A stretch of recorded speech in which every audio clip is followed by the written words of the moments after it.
घरेलू क्लेश और ये खुद हमारे पास आए कि माताजी ने इनकी शिकायत की, उस आधार पर इन पर कार्रवाई हुई। इस तरह की कुछ बातें हो रही की हैं। माँ जेल में इसको मिलने गई थी। इसकी माँ ने मुझे फ़ोन करके बता दिया था कि केशव जी, के जो है हाथ-पैर सूजे हुए हैं और उसकी हालत बहुत खराब है, चोट के निशान उसके ऊपर हैं और वो कह रहा था कि पुलिस वालों ने बहुत बुरी तरीके से उसको मारा और उसका उत्पीड़न किया। क्योंकि इतना गंभीर मसला है, इस पे तो अभी तक कोई बातचीत ही नहीं हुई ना। आज आज देख रहा हूँ मैं कि एसएसपी इस पर बयान दे रहे हैं। आप प्योरली जर्नलिस्ट भी नहीं हो, किसी दिन ऐसा ना हो कि पुलिस आपको किसी मामले में फँसा के जेल भेज दे या जी, पुलिस आपका एनकाउंटर भी कर सकती है। तो मैंने इनको पहले ही अवेयर किया हुआ था। पर्याप्त एविडेंस है पुलिस के खिलाफ और मैं आने वाले दिनों में धर्मेंद्र रौतेला के खिलाफ संभवतः आज रात को कुछ और खुलासे करूंगा। 4 महीना जेल में रहने के बाद किसी के अंदर इतनी हिम्मत नहीं होती कि वो पुलिस पर कोई झूठा इल्जाम लगाए। नमस्कार, पहला दगड़ियों में पंकज रौतेला, आप देख रहे हैं उत्तराखंड न्यूज। उत्तराखंड में तो हर रोज खबर ही खबर है, न्यूज ही न्यूज है और मैं हर न्यूज आप तक पहुंचाता हूं दोस्तों। और कोशिश करता हूं कि सही तरीके से सही बात आप तक पहुंचाऊं। और जहां पर सच्चाई और कुछ चीजें ऐसी होती हैं उस पर सवाल भी मैं करता हूं। और असर भी देखा है आप लोगों ने कई दफा, कई मरतबा। कुछ मामले ऐसे हैं प्रदेश में जो चिंता बन गए हैं, बल वो इसलिए क्योंकि प्रशासनिक कार्यशैली हो, चाहे पुलिस की कार्यशैली हो या सरकार की कार्यशैली हो, अगर इसमें गड़बड़ होती है तो सीधे-सीधे नुकसान आम जनता का है, मेरा और आपका है दोस्तों। और हम चाहते हैं कि छोटे से प्रदेश में ऐसी खबरें हम कभी ना सुने जिस खबर पर मैं बात करने जा रहा हूं। क्योंकि पुलिस का इकबाल अगर खतरे में पड़ेगा तो फिर क्या होगा भाई। पिछले कुछ दिनों से आपने पंचायत चुनाव देखा होगा, पुलिस या कार्यशैली तब कटघरे में थी। देहरादून में हम देखते हैं कुछ बीजेपी के ही विधायक पुलिस के लोगों को कहते हैं कि सिंघम स्टाइल में काम कर रहे हैं, उनकी बात नहीं सुनते हैं। एक और मामला हमारे सामने आया और मैं हमारे क्या आप सबके सामने आया होगा, मेरे सामने शायद थोड़ा लेट आया। जब मैंने उस वीडियो को देखा तो मैंने सोचा कि इस पर बात की जाए, बात होनी चाहिए। संपर्क तो मैंने उस व्यक्ति से भी किया, उस युवक से भी किया। अब किसी कारणवश उसका फ़ोन नहीं लगा तो मैं बात नहीं कर पाया, उसको आपके सामने नहीं ला पा रहा हूँ। लेकिन जिस युवा की मैं बात कर रहा हूँ, उस युवा को सपोर्ट मिला है। उसके साथ जो घटा, उस घटना को उसने बताया, बिना सपोर्ट के कोई आगे नहीं बढ़ सकता, सपोर्ट करने वाला कोई और नहीं, उत्तराखंड के ही लोग हैं, उत्तराखंडी हैं, उत्तराखंड क्रांति दल वाले लोग हैं। उसमें से एक शख्स जो केशव वाले मामले में काफ़ी एक्टिव नज़र आ रहे हैं, आशुतोष भाई साहब, आशुतोष नेगी, उनसे मैं बात करने जा रहा हूँ। उनको मैं आपके सामने ला रहा हूँ, उनसे जानना चाहूँगा क्योंकि उन्होंने बहुत कुछ इस घटनाक्रम में देखा है। उनसे बात करते हैं। आशुतोष भाई, स्वागत है आपका। आपके कंधों पर उत्तराखंड क्रांति दल की ज़िम्मेदारी भी है और आपके कंधों पर मुझे ऐसा लगता है कि युवाओं की चिंता की ज़िम्मेदारी भी आ भी है। क्योंकि जो घटना मैंने देखी या सुनी, जो वीडियोज़ मैं देख रहा हूँ, मुझे ये पता नहीं है भाई साहब इसमें कि सच्चाई कितनी है, क्या पुलिस सही है या फिर वो केशव थलवाल सही है। आप तो इसको देख रहे हैं, इस मामले को लेकर आपने उसे सपोर्ट किया है। हमने पौड़ी में भी देखा और आज मैं देख रहा था आप उनकी माता के साथ भी थे। क्योंकि पुलिस का बयान जब एक स्टोरी मैंने इस पर की है तो उस वक़्त पुलिस का कोई बयान नहीं आया था और उसमें मैंने पुलिस पर सवाल उठाए। मैंने कहा कि भैया पुलिस वाले क्यों नहीं इस पर बोल रहे हैं, बोले क्या कोई दाल में काला नहीं, पूरी दाल काली है, कटघरे में है। तो उसके बाद तुरंत देखा कि एक पुलिस वाला बयान भी मेरे पास आ गया, रौतेला साहब का। तो मैं जानना चाहता हूँ आपसे ये घटनाक्रम है क्या और क्यों हमारी मित्र पुलिस अब इस तरह की हरकतें कर रही है या शत्रुता वाली बात हो रही है, एक युवा के साथ इतनी प्रताड़ना और ऐसी चीज़ें जिसे हम सुनना पसंद कभी नहीं करेंगे? देखिए रौतेला जी, ये मामला कुछ इस तरह से है कि ये जो युवक है, केशव जी, थलवाल, जी, इसका जो है स्पेशल इंटरेस्ट है कि पुलिस की कमियों को उजागर करना। और जी, एक तरह से जब से सोशल मीडिया आया है, तो कई हमारा यूथ जो है कोई इंस्टाग्राम पे स्टोरी लगाता है, कोई फेसबुक पे लगाता है, कोई यूट्यूब पे लगाता है और इस भाई का विशेष इंटरेस्ट जो है इंस्टाग्राम पे इसका एक पेज था, शायद पुलिस ने उसे डिलीट कर दिया है अब। वहाँ जी, पर ये पुलिस के कारनामा खासतौर पे उजागर करता था कि पुलिस यहाँ पे जो है किसी का गलत तरीके से उत्पीड़न कर रही है या पुलिस जो है यहाँ पे अपराधियों को बचा रही है। इस तरह की खास इंटरेस्ट इसका था शुरू से ही। और जी, मैं इसको तब से जानता हूँ जब 2022 में अंकिता हत्याकांड हुआ। तो अंकिता हत्याकांड की लड़ाई हमने बड़ी शिद्दत से लड़ी। तो उस वक्त ये जो है ये यूथ मुझे नजर आया, क्योंकि इसने अंकिता हत्याकांड के कई मुद्दों पर, खासतौर पे वीआईपी के मुद्दे पर बहुत सारी स्टोरी अपने इंस्टाग्राम अकाउंट पर पोस्ट करी और बहुत वायरल भी हुई। तो हमें एक तरह से, जो आप समझ ही सकते हैं कि हमें तो इस तरह से सोशल मीडिया का सपोर्ट चाहिए ही होता है अगर कोई सोशल इश्यू उठाते हैं। तो तब से मैं इन्हें जानता हूँ। उसके बाद ये लगातार बहुत सारे मुद्दे उठाते रहे, जिसमें कहीं न कहीं जो है पुलिस इनसे परेशान थी और कई पुलिस के अधिकारी सस्पेंड भी इन्होंने करवाए हैं। अच्छा, तो ये लगातार पुलिस के निशाने पर थे और मैंने इनको एडवाइस भी किया था कि अब कुछ ज़्यादा हो गया है। आप हुँ, अकेले रहते हो, आप प्योरली जर्नलिस्ट भी नहीं हो। किसी दिन ऐसा ना हो कि पुलिस आपको किसी मामले में फँसा के जेल भेज दे, या जी, पुलिस आपका एनकाउंटर भी कर सकती है। तो मैंने इनको पहले ही अवेयर किया हुआ था। लेकिन जिस तरह का जुनून इनके अंदर है, लगातार स्टोरी चलाते रहे और उसके बाद इनके घर परिवार में एक विवाद उत्पन्न हुआ। इनकी जो बहन है, उसको कोई ब्लैकमेल युवक कर रहा था किसी वीडियो को लेकर। तो इनके घर में तनाव चल रहा था। 2 साल पहले उसकी कंप्लेंट भी लमगाँव, जो प्रतापनगर में जो थाना है, वहाँ कंप्लेंट दी गई थी इनके द्वारा। लेकिन जी, उस अक्यूज़्ड को पुलिस द्वारा एक बार पकड़ के लाया गया, लेकिन उसपे कोई ज़्यादा कुछ कार्रवाई न करते हुए उसे फिर छोड़ दिया गया। जी, इस बीच घर में थोड़ा-सा तनाव तो चल ही रहा था और जिस तरह से भाई अपनी बहन की ज़िम्मेदारी लेता है, तो भाई ने भी बहन को बोला कि इस तरह की चीज़ें हुई क्यों? तो इस तरह के जो विवाद घर में उत्पन्न होते हैं, उस सिलसिले में इनकी माताजी जो है पुलिस स्टेशन में गई और इन्होंने कहा कि भई आप थोड़ा-सा केशव को समझाइए, वो हमारे से जो है इस मुद्दे पर झगड़ रहा है। तो जिस मामले में मैं आपको बता रहा हूँ कि उस मामले में पहले से ही कंप्लेंट जो है पुलिस को दी हुई थी। तो यहाँ से पुलिस को लगा कि ये बहुत अच्छा मौका है कि अब हम इसको दबोच लें, क्योंकि घर वालों की तरफ से एक छोटी-सी शिकायत तो आ ही गई थी। हुँ, उसके बाद ये सारा कुछ घटनाक्रम जो आप देख रहे हैं, अब देखिए, जो सच है, 100% सच तो देखिए वो किसी जुडिशियल इंक्वायरी के बाद ही हो सकता है। लेकिन हुँ, इतने पर्याप्त एविडेंस हैं जिससे ये लोग दबोचे तो जाएँगे ही।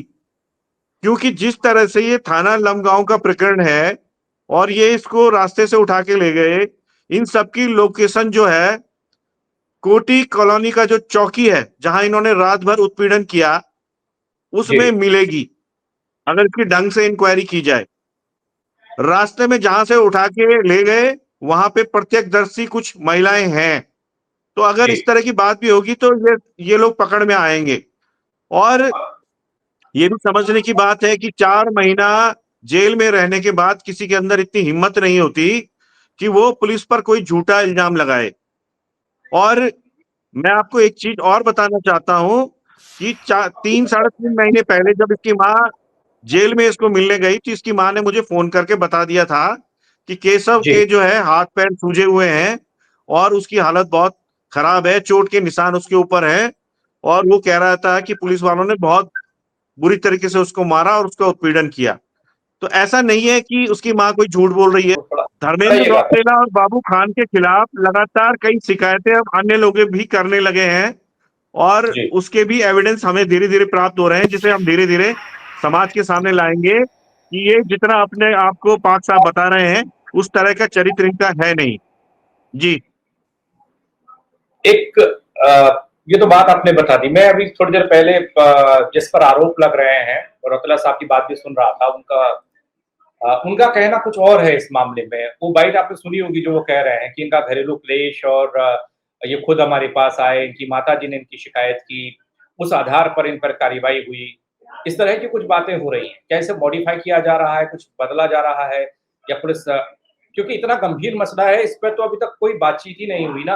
आज आज देख रहा हूँ मैं कि एसएसपी इस पर बयान दे रहे हैं। एसएसपी हैं देखिए शायद। देखिए, जो आपने अगर मेरी उनकी माँ के साथ जो बातचीत है, केशव थलवाल की माँ के साथ जो बातचीत है, वहां हाँ आपने स्पष्ट सुन लिया होगा कि परिजनों ने किस तरह की शिकायत की थी कि भाई थोड़ा हाँ सा हमारे बेटे को थोड़ा सा आप एक तरह से पुलिस समझा दे और काउंसलिंग कर दे।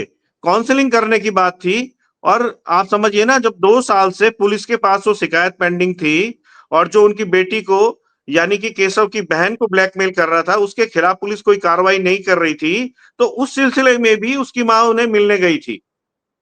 और जहां तक आप कह रहे हैं कि वो अपना बचाव कर रहे हैं, अपना बचाव करने का उनको पूरा अधिकार है और करना भी चाहिए। बचाव नहीं कर लेकिन रहा हूँ, मैं कह रहा हूँ क्या मामले को घुमाया जा रहा है, कोई दूसरा एंगल दिया जा रहा है। क्योंकि केशव से जब मेरी बात हुई थी फ़ोन के ज़रिए तो वो काफ़ी ठीक है, उन्होंने मेरे को रज़ामंदी की इंटरव्यू के लिए और तमाम चीज़ों के लिए। लेकिन उन्होंने इस बात का भी मुझे संकेत दिया था कि मैं अभी टारगेट पे हूँ, ऐसा कुछ वो बोल रहे थे।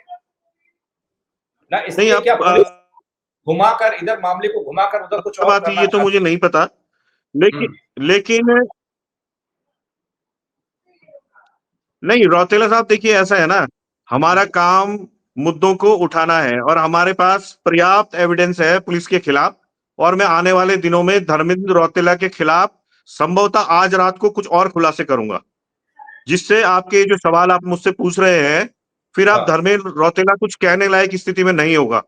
क्योंकि अब अन्य लोग जो चुप बैठे हुए थे अब तक, वो भी सामने निकल के आने वाले हैं और वो इंटरव्यू मेरे पास कुछ देर में पहुंचने वाले हैं। मैं खुद जर्नलिस्ट हूं, आपको पता होगा, और मेरी पूरी टीम इसका पूरा रिकॉर्ड खंगाल रही है धर्मेंद्र रौतेले का कि ये कहां कहां पोस्टेड था, इसके खिलाफ क्या क्या मामले थे, कहां कहां इसके खिलाफ लोगों की शिकायतें हैं। लोगों ने इसके खिलाफ बोलना शुरू कर दिया है और वो वीडियो कुछ देर बाद मेरे पास आएंगे और वो भी सोशल मीडिया में पोस्ट किए जाएंगे। तो मेरा ये सवाल है कि लगातार इस तरह के मामले जब धर्मेंद्र रौतेला के खिलाफ हैं, जो कि मैं आपको बता रहा हूं कि वो वीडियो भी थोड़ी देर बाद पोस्ट होने वाले हैं, तो फिर क्यों ना यकीन किया जाए, क्यों ना यकीन किया जाए कि केशव बिल्कुल सही कह रहा है। आप बताइए, मेरा आपसे ही सवाल है। जी। एक लंबा वक़्त केशव ने जेल में बिताया, वो खुद भी कह रहे हैं, आपने भी ये बात बोली और आपने मुझे बताया कि आपकी और उसकी मुलाकात काफ़ी पहले हो चुकी थी। क्या इस दरमियान आपने कोई ऐसी बात या कोई इस तरह की शिकायत या इस तरह से कोई मामला आप लोगों ने उठाया, आपकी पार्टी ने उठाया या स्वयं आपने किसी इस बात का ज़िक्र किया कहीं पर? क्योंकि इससे पहले तो शांत था, जैसे ही बाहर आया है तो उसके बाद उसने अपनी आपबीती बताई है, लोगों के साथ ज़्यादा कनेक्टिविटी बढ़ी है, लोगों ने ज़्यादा चिंता ज़ाहिर की है। बीच में कुछ हुआ नहीं, मैं कह रहा हूँ वो क्यों नहीं हुआ? देखिए, आपको पता है कि उत्तराखंड क्रांति दल इस समय प्रदेश की बहुत बड़ी बड़ी लड़ाइयां लड़ रहा है। चाहे वो हुँ, मूल निवास की लड़ाई हो, चाहे वो भू कानून की लड़ाई हो, चाहे बच्चों की सैलरी दिलाने का प्रकरण हो। हम जी। खुद बच्चों को सैलरी दिलाने के प्रकरण में कुछ दिन पहले जेल गए हैं। हमको फर्जी मामलों में फंसा के जेल भेजा गया है।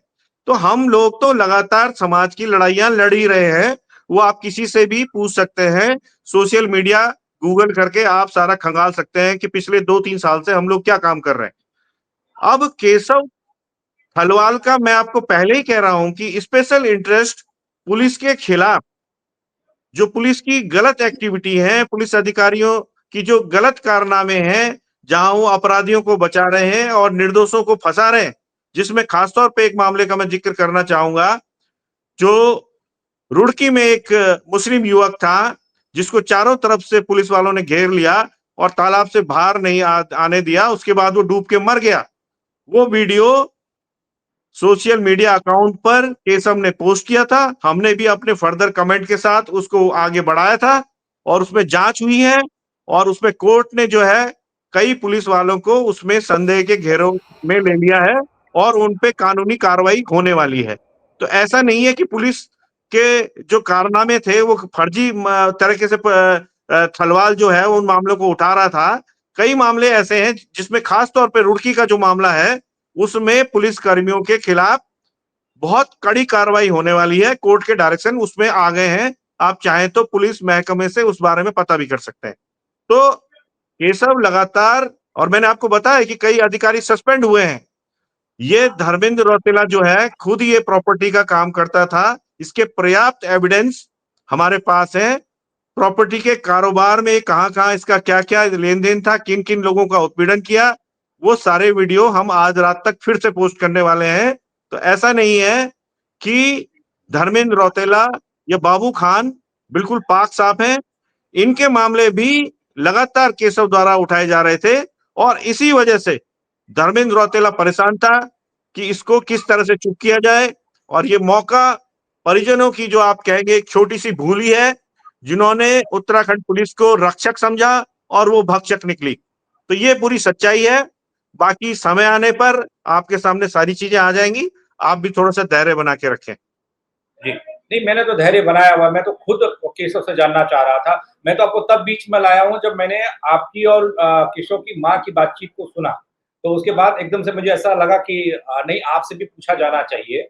एक राजनीतिक दल के नेता की हैसियत से भी, एक पत्रकार की हैसियत से भी, एक सामाजिक कार्यकर्ता की हैसियत से भी, अगर कोई बात हो रही है जिस पर आप बात कर रहे हैं तो आपसे पूछा जाना चाहिए। मैं थोड़ा केशव की माँ की तरफ आना चाहता हूँ, क्योंकि आपने कहा कि वो कहाँ पर हैं आप नहीं बताएँगे, और तमाम चीज़ें बातचीत हुई, मैंने सब सुना।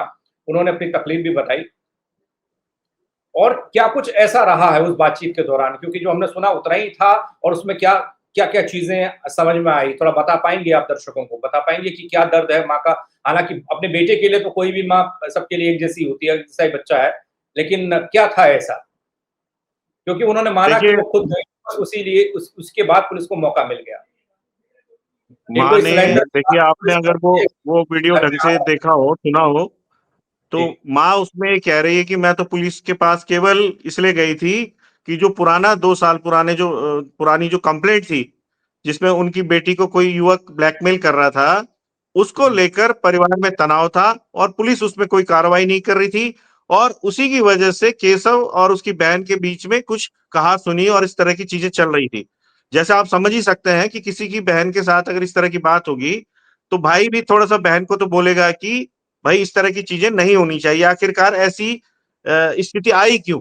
तो इस तरह की वो बात थी और माँ जो चाहती थी, पुलिस का रोल एक काउंसलिंग की तरह चाहती थी कि पुलिस जो है मित्र पुलिस की भूमिका में आए, लेकिन हुँ। उन्हें ये आभास नहीं था कि पुलिस जो है इस मामले में बदला लेने की नीयत से आगे कार्रवाई करेगी।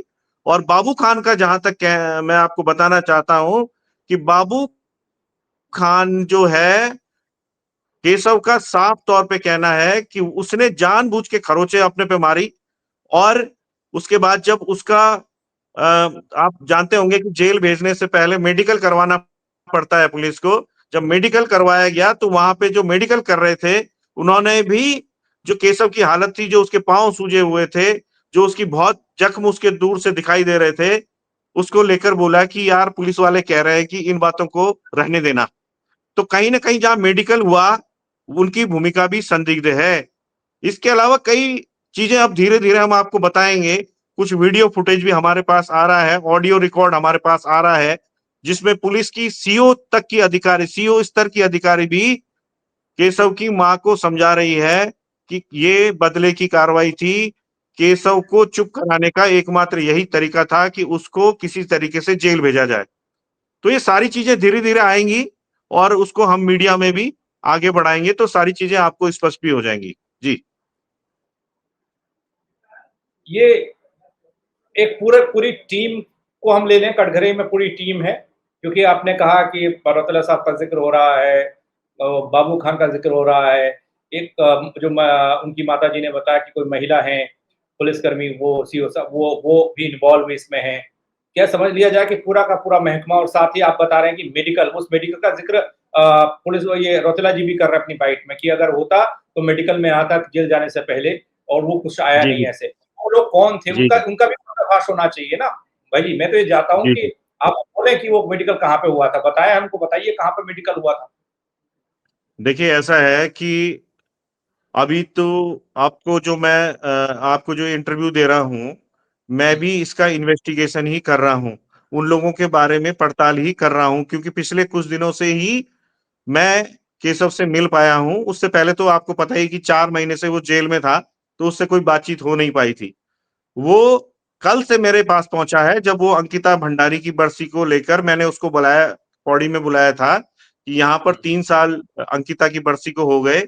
और यहाँ पे जो उत्तराखंड के खासतौर पे विक्टिम है, आप भी आइए, अपनी बात को रखिए। तो वहां पे पिछले दिनों आपने देखा होगा कि पौड़ी का ही एक युवक जितेंद्र करके, जो जिसने आत्महत्या की थी, और उसमें हिमांशु चमोली नाम का एक भाजपा का कार्यकर्ता इन्वॉल्व था, उसके परिजन भी वहां पे थे।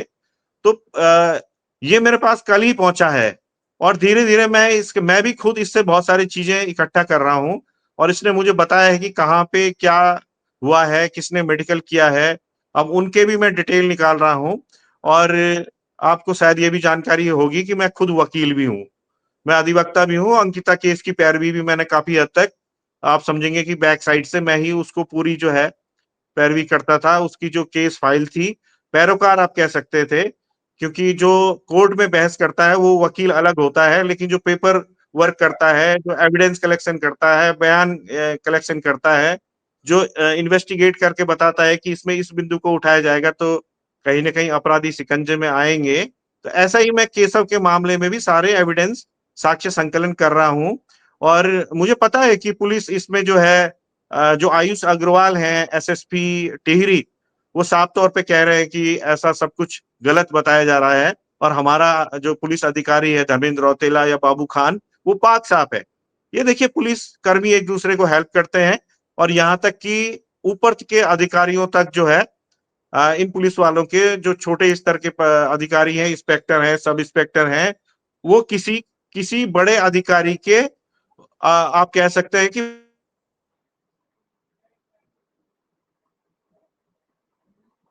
Technical issue. प्रयास करते हैं।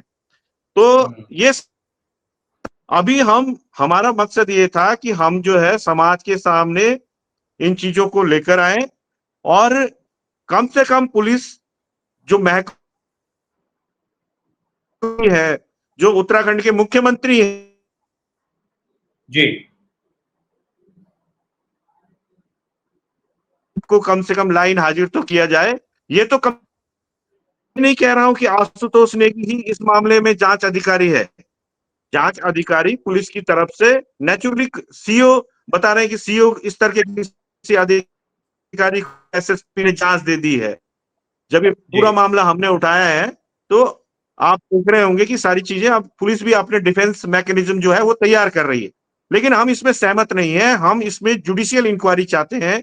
इस मामले में दूध का दूध और पानी का पानी तभी हो पाएगा जब इसमें जो है पुलिस महकमे के जो अधिकारी हैं उनके द्वारा जांच नहीं की जाएगी, कोई दूसरी संस्था या जुडिशियल इंक्वायरी इसमें होगी या हाईकोर्ट के जज की निगरानी में कोई जांच हो, तब इसमें दूध का दूध और पानी का पानी होगा और आशुतोष कोई नहीं होता किसी को विक्टिम बनाने का। लेकिन इस समय पर्याप्त एविडेंस धर्मेंद्र रौतेला के खिलाफ है और वो साक्ष्य संकलन जो भी इसमें जांच सौंपी जाएगी और सौंपी जानी भी चाहिए पुलिस महकमे से बाहर, उनको हम वो सारी रिपोर्ट सौंपेंगे।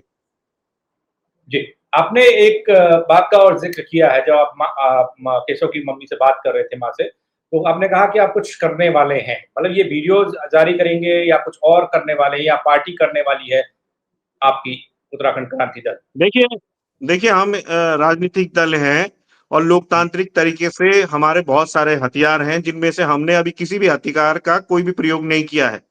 जिसमें पुतला दहन से लेकर, धरने प्रदर्शन से लेकर, आंदोलन से लेकर, आमरण अनशन से लेकर तमाम विकल्प हमारे पास हैं। हमें किसका घेराव करना है?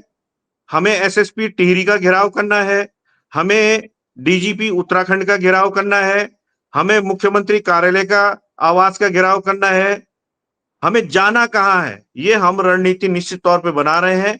हमें क्या करना है, कैसे करना है, हम सारी चीज़ों का खुलासा इस स्टेज पे इसलिए नहीं करेंगे कि उसके जी, लिए फिर पुलिस तैयार होगी और हमारा आंदोलन सफल नहीं हो पाएगा। हमारा मकसद जो है, पुलिस के ऐसे अधिकारियों को दंडित करवाना है, जिससे कि जी, आगे कोई भी पुलिस का अधिकारी इस तरह की हिम्मत ना करे और आगे भी केसर थलवाल का तो देखिए उत्पीड़न हो ही गया है।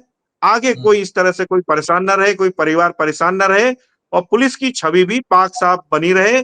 पुलिस महकमे की जो इज्जत है, वो भी बरकरार रहे। तो ये हम अपनी रणनीति का खुलासा अभी नहीं कर सकते, लेकिन नेचुरली कुछ ना कुछ तो हम करेंगे। जी। भाई जी, एक बात और बताइएगा, आपने थोड़ा सियासी तरीके से आप आ रहे हैं, तो आप पार्टी का ज़िक्र हो रहा है अभी तक, तो व्यक्तिगत तौर पर तो सवालात थे, बहुत ज़्यादा नहीं है। मैं थोड़ा पुलिस की कार्यशैली जो पिछले कुछ दिनों से देख रहा हूँ या खुद मैंने भी सवाल किए, पंचायत चुनाव था या फिर कुछ और। देहरादून में हम देखते हैं कुछ बीजेपी के लोग ही कहते हैं कि भाई सुनते नहीं है, कोई कहता है सिंघम स्टाइल में काम हो रहा है। तो ये क्यों कल्चर पनप रहा है, इसे कैसे देखता है आपका दल और आप? देखिए, हम ये समझते हैं कि कोई अधिकारी उतना ही ज्यादा भ्रष्ट हो सकता है जितना राजनेता भ्रष्ट होता है। अगर किसी सरकार में मुख्यमंत्री भ्रष्ट होगा या मंत्री ज्यादा भ्रष्ट होंगे तो नेचुरली अधिकारी भी भ्रष्ट होते चले जाएंगे। हमने खंडूड़ी जी का टाइम भी देखा है, वो भी भाजपा के ही मुख्यमंत्री थे और बहुत शानदार मुख्यमंत्री थे। आज तक उनका कार्यकाल याद किया जाता है, किस तरह से वो अधिकारियों को कस के रहते थे। और इस तरह के अपराध के मामले आपने पूर्व सरकारों में बिल्कुल भी नहीं देखे होंगे, ना के बराबर देखे होंगे। क्या कारण है कि सारे मामले ये मुख्यमंत्री धामी के कार्यकाल में उजागर हो रहे हैं और सारे जहां अपराधी निकल के आ रहे हैं, ज्यादातर भाजपा के लोग निकल के आ रहे हैं। चाहे अंकिता भंडारी प्रकरण हो, चाहे जितेंद्र कुमार आत्महत्या प्रकरण हो, ये ऐसा क्यों हो रहा है? इसका साफ मतलब है कि धामी सरकार भ्रष्टाचार में बहुत ज्यादा लिप्त है और उस भ्रष्टाचार का हिस्सा ब्यूरोक्रेट्स और राजनेताओं के बीच बंट रहा है और इसी वजह से अधिकारी भी निरंकुश हो जाते हैं। जब राजनेता भ्रष्ट होता है तो उन्हें पता होता है कि कार्रवाई तो जो है मुख्यमंत्री स्तर से होनी है, सरकार के स्तर पे होनी है और उनके साथ उनके जब लेन देन होते हैं तो कार्रवाइयां नहीं होती हैं। ये आप समझ सकते हैं स्पष्ट तौर पे। अगर इसमें मुख्यमंत्री कार्यालय बिल्कुल पाक साफ होता, पुलिस के साथ इनकी मिली भगत नहीं होती, इसका तो मैं खुद आपके पास गवाह हूं। जब मैंने अंकिता भंडारी मामले में वीआईपी का प्रकरण उठाया था तो मुझ पर फर्जी एससी एसटी का मुकदमा लगा के मुझे खुद जेल में किसी को एससी एसटी इस तरह के शब्द प्रयोग नहीं करे, क्योंकि मैं बहुत ज्यादा पढ़ा लिखा व्यक्ति हूँ। गढ़वाल विश्वविद्यालय में 13 साल मैं वहां पे पढ़ा चुका हूँ, अधिवक्ता हूँ, पत्रकार हूँ और मेरी ऐसी छवि नहीं है समाज में कि मैं इस तरह के शब्दावली किसी के साथ प्रयोग करूं। इस तरह का फर्जी आरोप लगाया गया और उसके बाद जब मेरे को जेल ले जाया जा रहा था, मुझ पे एक और मुकदमा दर्ज किया गया।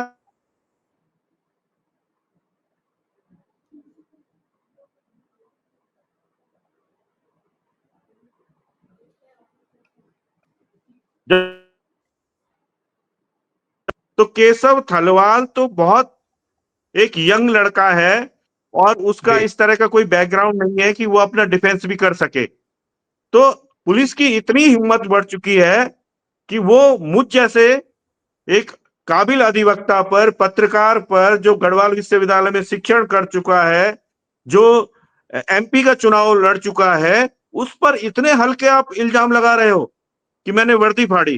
क्या मैं वर्दी फाड़ सकता हूं? और जब उस मामले में आईओ मेरी जांच करने को आया तो मैंने उससे बोला कि देखिए आप शर्म कर लीजिए, मैं इस मामले में आपकी वर्दी को फॉरेंसिक जांच के लिए भेजूंगा, क्योंकि अगर मैंने आपकी वर्दी फाड़ी होगी तो मेरे फिंगरप्रिंट्स उसमें आने चाहिए। ऐसा तो है नहीं कि आशुतोष नेगी ने फूंक मारी और आपकी वर्दी फट गई। ना आपके पास कोई फुटेज है, ना आपके पास कोई दूसरा एविडेंस है, आप इस तरह का फर्जी आरोप मुझ पर लगा रहे हैं, आपको शर्म नहीं आती है? तो जी। रौतेला जी, पुलिस की कार्यशैली मैं खुद देख रहा हूं और अभी पिछले दिनों जो आपने मेरे साथ शख्स देखे होंगे, सीताराम भाई जो कि देवप्रयाग के रहने वाले हैं, उन्होंने वहां जो है अभी क्षेत्र पंचायत सदस्य का चुनाव जीता है। उनको एक व्यक्ति ने सरेआम वहां पे बिल्कुल ये कहा कि इसको मार दीजिए, इसकी लाश, डेड बॉडी यहां से जानी चाहिए, इसकी लाश जानी चाहिए। हमने उस मामले में जब कंप्लेंट दी तो पुलिस ने उस मामले में कुछ नहीं किया, क्योंकि जो ऐसा बोलने वाला था वो भाजपा के विधायक जो वहां पर हैं, उनका विनोद कंडारी उनका निकटस्थ था। लेकिन अगले ही दिन जो सीताराम भाई है, सीताराम राणा कुटी है, उस पर एससी एसटी का मुकदमा दर्ज कर दिया गया। तो इस तरह के हमारे पास लंबी फेहरिस्त है। इससे पहले आपने पवन सेमवाल का मामला देखा होगा, जिसने धामी जी पर गाना बनाया। हमने हल्ला मचाया, नहीं तो उनको जेल भेजने वाली थी पुलिस। तो एक नहीं दर्जनों ऐसे मामले हैं जिसमें पुलिस की कार्यशैली स्पष्ट हो रही है कि पुलिस जो है एक कहते हैं ना कि सरकार के शिकारी कुत्ते की तरह व्यवहार कर रही है और सरकार के इशारे पर जो लोग समाज की आवाजें उठा रहे हैं, विक्टिम की आवाज उठा रहे हैं, उनकी तरफ काट खाने को दौड़ रही है। जी। चलिए, उम्मीद करता हूं कि इंसाफ हो भाई जी, आप लोगों का संघर्ष काम आए और सही बात लोगों के बीच में आए। थोड़ा तकनीकी व्यवधान भी बार-बार आपकी आवाज़ भी कट रही है। मेरा इसमें कोई दोष नहीं है, ये टेक्निकल इश्यू है। वो मैं तो चाहता हूँ ये रौतेला आवाज़ें की ज वो आप इसलिए कट रही है कि ये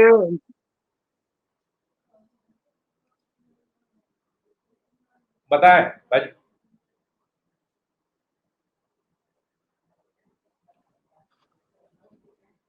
बोलिएगा, बोलिएगा, आप कुछ बोल रहे थे? जी, जी, ये जो व्यवधान उत्पन्न कुछ ज़्यादा ही टेक्निकल इश्यू है। चलिए, आपने वक़्त तो निकाला, कुछ आवाज़ जैसे ही आप कुछ बोलना चाह रहे हैं, लगता है कुछ लोग आपको बोलने नहीं देना चाहते हैं।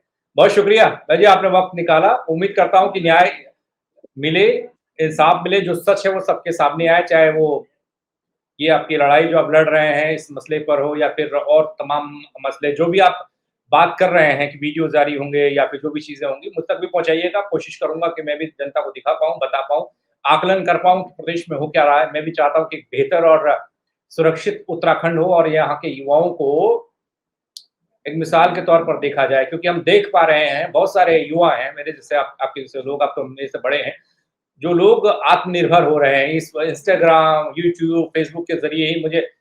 मैं एक दिन आंकड़ा देख रहा था, कई महिलाएँ भी शामिल हैं, तो बहुत से लोग आत्मनिर्भर हो रहे हैं, उनको किसी की नौकरी की ज़रूरत नहीं है। और कोई लोग अगर कोई समस्या दिखा रहे हैं, तो ज़रूरी नहीं है ना कि वो वकील हो, पत्रकार हो या पंकज रौतेला हो या फिर आशुतोष नेगी हो, वो तो कोई भी हो सकता है, समस्या तो कहीं पर भी उठाई जा सकती है। ये तो लोकतंत्र है और अपना तो देवभूमि है, यहाँ पर तो ऐसी चीज़ें नहीं होनी चाहिए थी।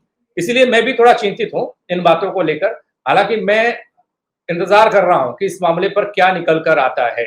मैं देख रहा हूँ अभी, मैंने सुना केशव को भी, मैंने सुना आपको भी, केशव की माताजी को भी सुना है। मैंने अभी अपने धर्मेंद्र जी को भी सुना है, रौतेला साहब को, वो क्या कह रहे हैं। बस मैं इंतज़ार उस बात का कर रहा हूँ कि कब जाँच हो और कोई ये बताए कि हाँ, इस मामले में इस तरीके से जाँच हो रही है। क्योंकि अपने प्रदेश में ना भाई जी एक चीज़ और हो गई है, किसी भी मामले पर तुरंत कार्रवाई नहीं हो रही है। यानी कि मतलब बहुत एक वक़्त बीत जाता है, बहुत हो-हल्ला होता है या कुछ चीज़ें हो जाती हैं, उसके बाद जाकर वो नींद से जागते हैं बल। अगर तुरंत हो तो अब मैं ये पुलिस वालों के बयान को लेकर इतने दिन से ये बातें चल रही हैं, आज जाकर वो बयान मेरे सामने आया। मुझे पता नहीं वो कब दिया उन्होंने, मैं खोज ही रहा था, लोगों से संपर्क कर रहा था, लेकिन आज जाकर वो सामने आया। जबकि इतना गंभीर मसला है तो उसमें तो पुलिस को तुरंत कंडेम करना चाहिए। बोला कि ये क्या बोल रहे हो जी? ना, पुलिस पे आरोप लगाना इतना आसान थोड़ा है। बहुत शुक्रिया राजू आपका हमारे साथ जुड़ने के लिए। उम्मीद करता हूँ कि न्याय की लड़ाई, इंसाफ की लड़ाई आप लड़ते रहें यूँ ही। थैंक यू जी, धन्यवाद बहुत-बहुत। तो दोस्तों, देखो, इंसाफ कहते हैं ना, मिलना बहुत कठिन हो गया है आज के दौर में। आज के दौर में इंसाफ माँगना अलग बात है, छीनना पड़ता है बल। आंदोलन करने पड़ते हैं बल, आवाज़ उठानी पड़ती है। और अपने प्रदेश में तो कुछ इसी तरीके से, अभी हम शिक्षकों को देख रहे थे, उनसे भी हमारी बातचीत हुई। बोलते हैं कि ऐसे सीधे उंगली से तो घी निकल ही नहीं रहा, कभी बात ही नहीं हो पा रही है। मैंने कहा भैया, स्कूलों में बच्चे पढ़ नहीं पा रहे हैं आपकी वजह से। एक कोई स्कूल, मैंने एक स्टोरी बनाई है, पेज पे जाके देखिएगा। पिथौरागढ़ का मसला है शायद। तो उसमें चपरासी को प्रधानाचार्य का पद मिल गया इस वजह से कि टीचर्स जो हैं वो धरना प्रदर्शन में हो गए और बाकी वहाँ अस्थायी टीचर थे, तो वो प्रधानाचार्य प्रभारी बन गए स्कूल के। तो ऐसी स्थिति हो रही है। और ये इस केशव वाले प्रकरण में केशव ने तमाम आरोप लगा दिए और ऐसी-ऐसी चीज़ें बोली हैं, आप तो देख ही रहे होंगे, सोशल मीडिया पर सब चल रहा है, जिसे ये प्रदेश कभी भी मंजूर नहीं करेगा। अगर पुलिस इस तरीके से थर्ड डिग्री दे रही है या शोषण कर रही है या टॉर्चर कर रही है, हाँ, तरीके हो सकते हैं, कई तरह के तरीके हो सकते हैं। लेकिन ये सीधे अटैक वाला तरीका पुलिस की गाइडलाइंस में भी नहीं है दोस्तों। आप गिरफ्तार करिएगा, आप कोर्ट में पेश करिएगा, आप जेल भेजिएगा। कोर्ट कहे आपसे कुछ उगलवाओ, तो आप उसमें जो आपकी सीमा में आता है आप उसका इस्तेमाल करिएगा। लेकिन ये कहीं नहीं लिखा है आप किसी को पकड़कर आप उसको ढूँढिएगा। और इस तरह का टॉर्चर तो कोर्ट भी नहीं कहेगा आपकी है। क्या-क्या नहीं कहा केशव ने अपने वीडियो में। एक स्टोरी केशव को लेकर भी है, आप पेज में देखिएगा, उसमें उसकी सारी बातें, उस लड़के की सारी बातें हैं और आप समझ पाएँगे कि ये मसला क्या है। इस चर्चा को भी आप शेयर करिएगा, क्योंकि उत्तराखंड क्रांति दल के लोग एक्टिव नजर आ रहे हैं कुछ प्रदेश के ऐसे ही मसलों को लेकर, युवाओं को लेकर, और ऐसा लगता है थोड़ा अच्छी बात भी है। हम जिस उत्तराखंड क्रांति दल को उत्तराखंड बनने से पहले या थोड़ा बाद तक जानते थे, वैसा उत्तराखंड क्रांति दल फिर से प्रदेश को चाहिए क्या? इसको लेकर आप क्या सोचते हैं? कमेंट करिएगा, इस चर्चा को शेयर करिएगा, लाइक करिएगा। मेरे साथ जुड़ने के लिए आप सबका बहुत शुक्रिया दोस्तों। जय उत्तराखंड। घरेलू क्लेश और ये खुद हमारे पास आए कि माताजी ने इनकी शिकायत की, उस आधार पर इन पर कार्रवाई हुई, इस तरह की कुछ बातें हो रही की माँ जेल में इसको मिलने गई थी। इसकी माँ ने मुझे फोन करके बता दिया था कि केशव जी। के जो है हाथ पैर सूजे हुए हैं और उसकी हालत बहुत खराब है, चोट के निशान उसके ऊपर हैं, और वो कह रहा था कि पुलिस वालों ने बहुत बुरी तरीके से उसको मारा और उसका उत्पीड़न किया। क्योंकि इतना गंभीर मसला है, इस पर तो अभी तक कोई बातचीत ही नहीं हुई ना। आज देख रहा हूं मैं कि एसएसपी इस पर बयान दे रहे हैं। आप प्योरली जर्नलिस्ट भी नहीं हो, किसी दिन ऐसा ना हो कि पुलिस आपको किसी मामले में फंसा के जेल भेज दे, या जी। पुलिस आपका इनकाउंटर भी कर सकती है। तो मैंने इनको पहले ही अवेयर किया हुआ था। पर्याप्त एविडेंस है पुलिस के खिलाफ, और मैं आने वाले दिनों में धर्मेंद्र रौतेला के खिलाफ संभवतः आज रात को कुछ और खुलासे करूंगा। 4 महीना जेल में रहने के बाद किसी के अंदर इतनी हिम्मत नहीं होती कि वो पुलिस पर कोई झूठा इल्जाम लगाए।